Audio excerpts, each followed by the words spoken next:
Hey, and then let's go to the stepbrother of the Big Ten for the amount of Big Ten quarterbacks that are in the SEC.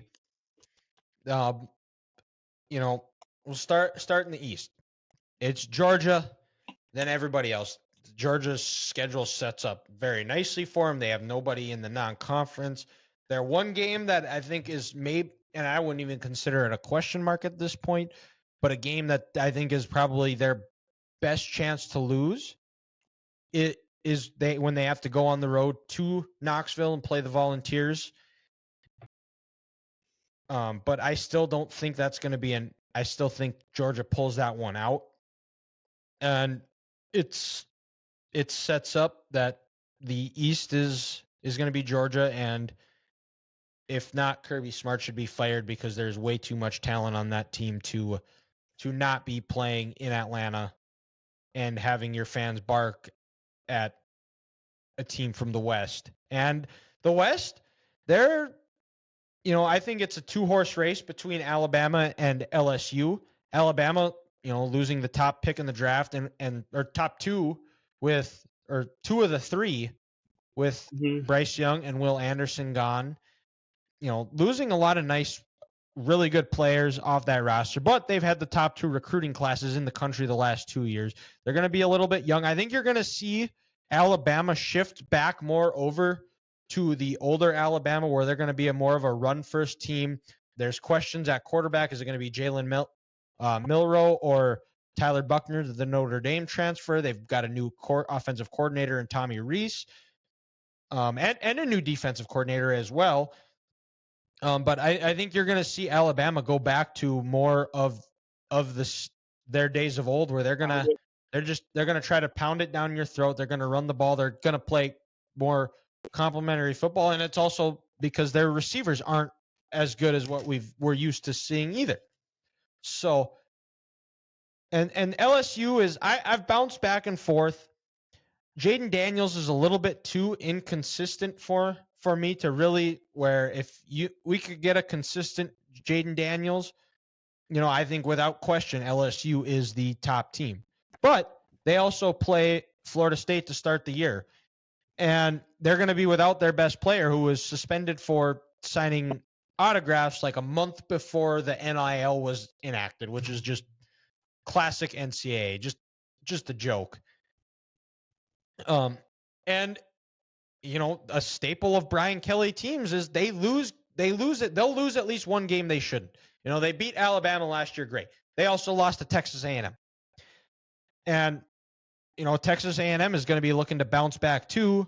I can't trust Jimbo Fisher. They also had a lot of transfers, but I also don't think they're going to be as bad as what they were last year. I think Mississippi State is a team that could play spoiler. I'm not saying they're going to go out and win it because, like I said, I think the West is a two-horse race between Alabama and LSU, but I think I saw something that Mississippi State returns 9 of 11 starters. They have a seasoned quarterback in Will Rogers. They're not going to be throwing the ball as much. They hired the D coordinator from last year.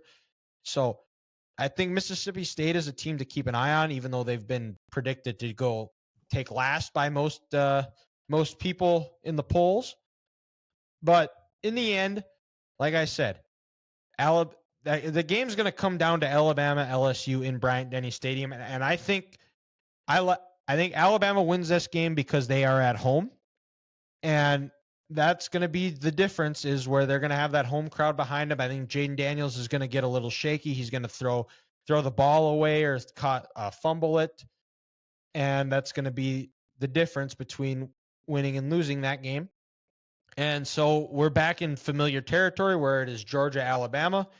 And in the end, Alabama is able to run through most of the SEC, but Georgia is set up specifically to stop the run, and they're going to make Alabama try to throw the ball. And with the question marks at quarterback for Alabama, which has turned more into a quarterback-centric program, unlike Georgia, where Georgia just has football playing Jessies all over the field. And Carson Beck, all he has to do is just take care of the ball. I like Georgia to three-peat as the SEC champion.